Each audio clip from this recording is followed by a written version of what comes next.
Hello friends, I will now try to demonstrate how scrolls can look slightly different with different ways of cutting them. Now this top one is what I would call an elongated, streamlined scroll. It has more, you can get more curves. Now this one here will be tighter. I'll give you just a quick demonstration. You can see now that we have this oblong. It's one of my other demonstrations of how to form a scroll. I'll reiterate over that again sometime. And this one is a square. You see, this one is more on the square. This is the one we would use for filling in and, you know, repeat. This one is quite good for long type of metal or whatever you like to put on it. So I'll start by giving you a demonstration, see. And so it's a longer cut here, for an instance. This is just a small part here. Okay, we would do this, and then you would have another long one here, and then you cut there, and then you'd have this here. You see, it's a long stroke, and then you will fill that in here. Of course, this would cut away. And now we would have this here, which would be a long one again, you see. And so you would start here, and you would come around to make your scroll. Then you cut this away. Sometimes people leave a little flag on the end, and I don't really care for that. So now we will have this here. You see, this is your cutting away. You can do this with one stroke if it's a smaller type of scroll. If it's larger, you will have to cut this away by hand. And of course, even the original small scrolls that I've seen in the past were smaller versions of the larger type. You see, they would cut this away here, and they would put a little movement in here, and they would cut very fine. So now you can see this here is getting more of that shape here, you see, coming around here. This is a demonstration you need. This is for large scroll or for small scroll. You see, it's getting longer. It's leaving a nice cut here, and it's giving you more flexibility on this, you see. So this is the movement that you will get by creating a long, narrow scroll. You see? So it doesn't rise like this one here. You see, this has got the roadway going around here, going around. This one is wider here, and it gets narrower just here. And so you haven't got so much of a maze, so we say, we're going around here. So this is how this one will look eventually. Here, this is a quick demonstration, as I mentioned. But I hope it gives some of our learners, and even some of our experts, because I often see so-called experts making, you know, it's like handwriting. You can't always copy another person's handwriting. You will get the knack. I've seen some good representations. So that's this one. You see how long that goes. Now with this one, this is what I would call something like, I could do it like a nautilus shell, you see. Here, you can go this. I'm just doing this as a quick ladder around here.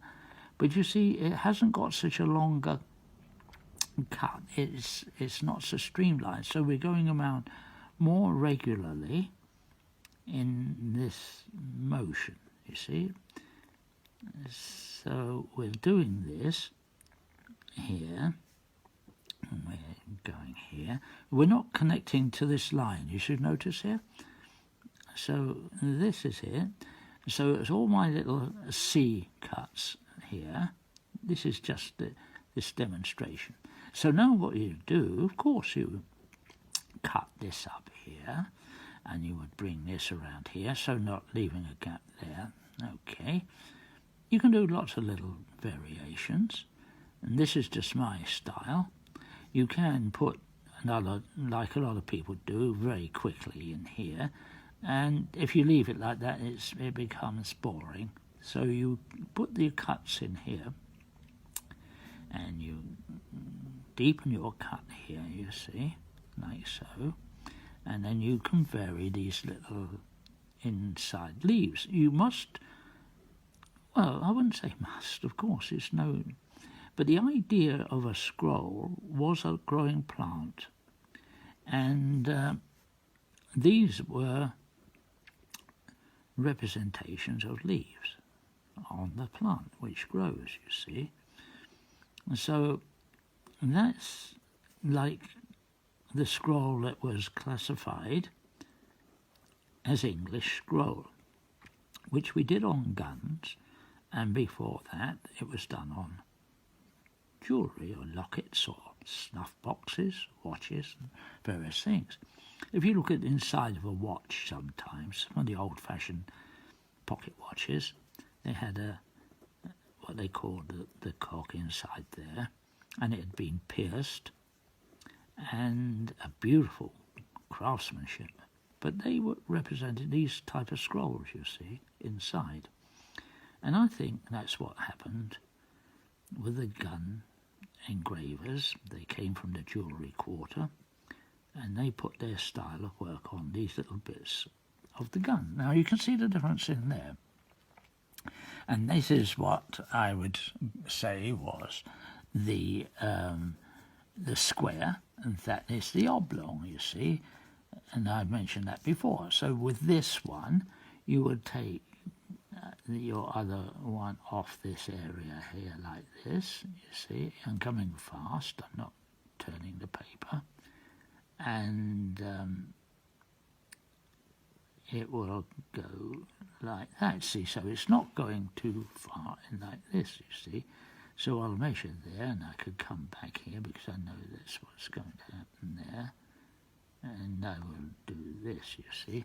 So now I have this, and I have this area here. I could form another scroll in there. So it gives me this here. This one, again, would be working on like the square here. So we say it's a square like that, and then you either take it like that, and then you could work it like this. This is with a pen, so it's going to keep the indelible mark, but we're not to worry about that. And so that's how it would go. So that will give you the idea. You clip this off here, you clip this off here, then you turn. Of course, when you're engraving, you can see it from different angles. With a static piece of paper like this, I can't see it from the other angle. And of course, when you do see it from another way, you might get it irregular. These were cut as a commercial type of scroll, you see. We used to do it quite fast, and sometimes we didn't even mark it out because you're so used to doing it.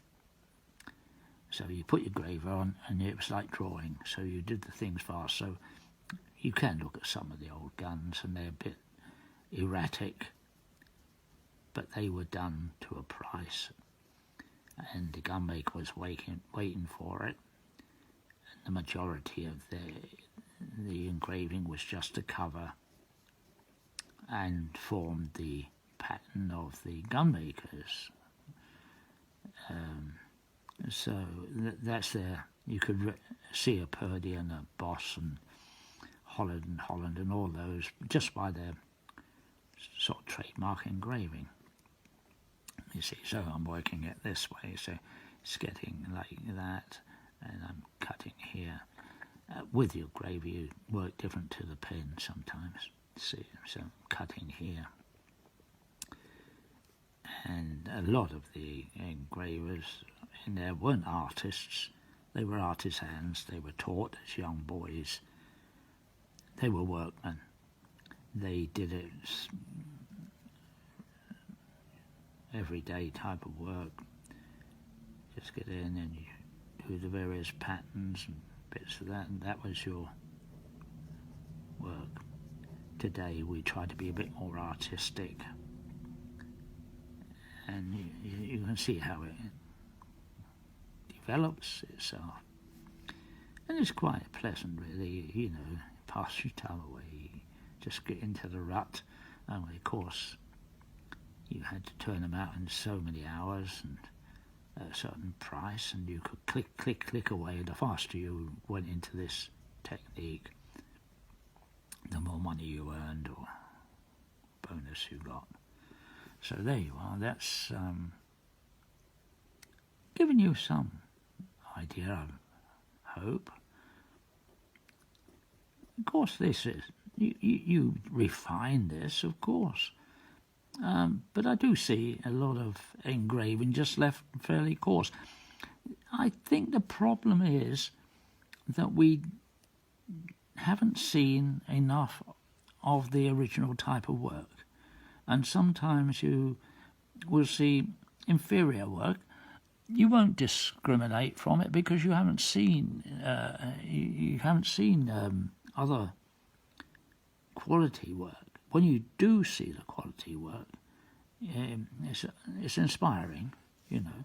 So now you will sometimes put a shading in here, which we would call a shading, but instead of it being blank like so, you put a little mark in. We used to just put this in here, and it will show various things. In the old period, you would have put more shading in there. The larger the scroll becomes, the more you're able to put in. You don't soak it with shadow too much of this thing because but that's what you do, of course. And when you've got a gap like this, you think, how do you fill it? I've seen people put just things like that. No, it's a little scroll again. You know, you will put a little one in here, just like that.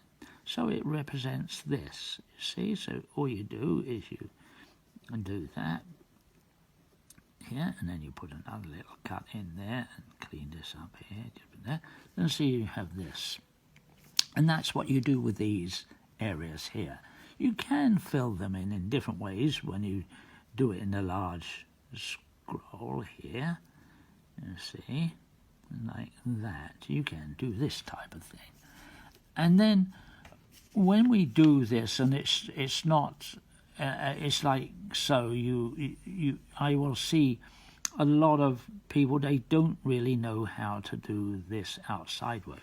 Now this here is like, as I mentioned, this is a plant, and it represents what is inside, because the leaves growing out like a fern, you look at it and it's the same as what is inside. It's not a bit of spaghetti just pushed on outside and made a wiggle, wiggle, wiggle like I've seen so many times.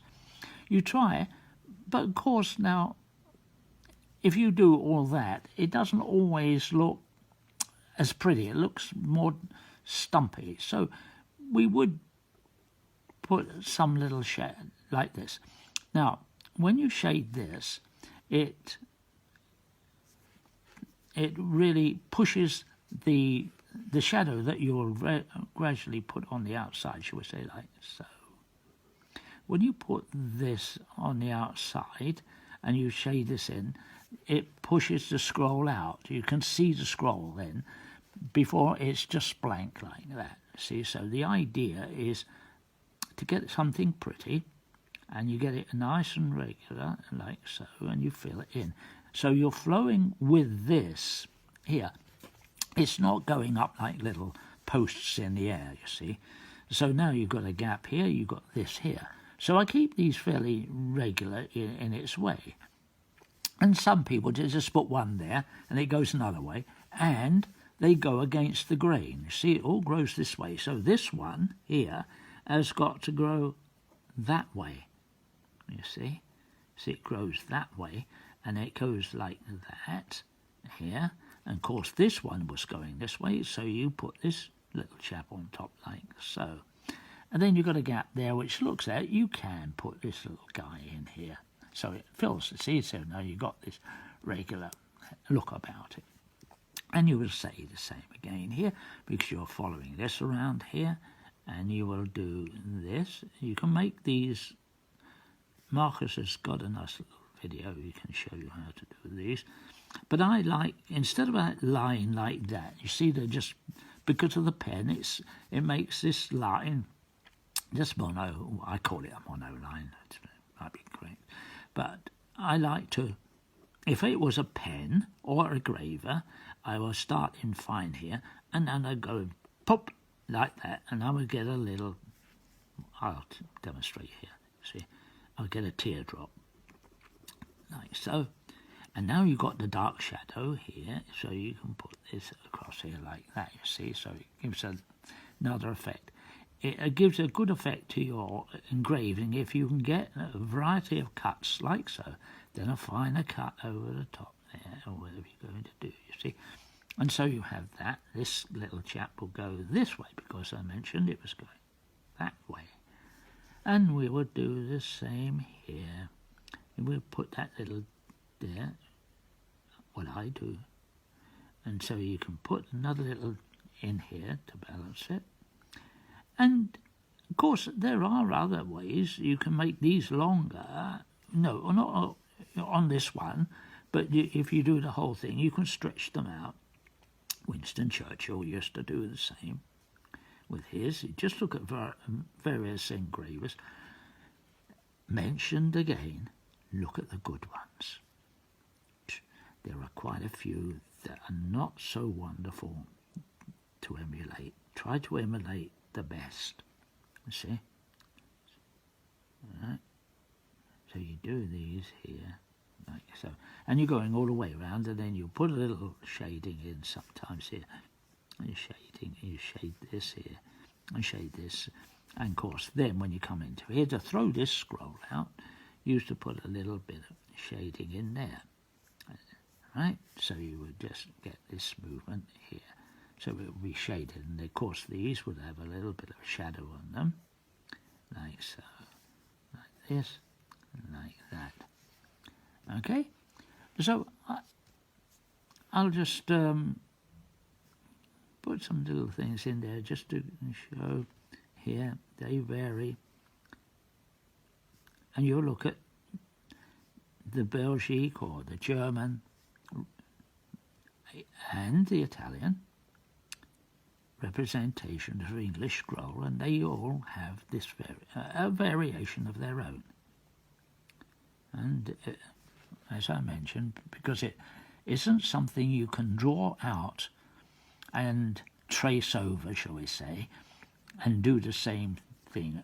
It's spontaneous. It's a spontaneous one, because I mentioned before it was fast, and you click in there. So it's just like me using this pen, and my friend or whoever it is sitting alongside me does the same. He holds the pen differently. He'll do the things differently, or she will do. I must not say he all the time, because there's plenty of ladies like doing this stuff too. And so now, as I mentioned, it's the way you hold it. Your handwriting varies. Your wrist on your movement of the arm or whatever it is makes a lot of difference. And if you're restricted sometimes underneath, shall we say the microscope or something, some people might adapt themselves well. Some people may become a little bit more tense and rigid. So you will see the difference. Okay, I'll leave you for now, and I hope it will give you some idea. I'll do some more later if you wish. But I'll say goodbye for now then.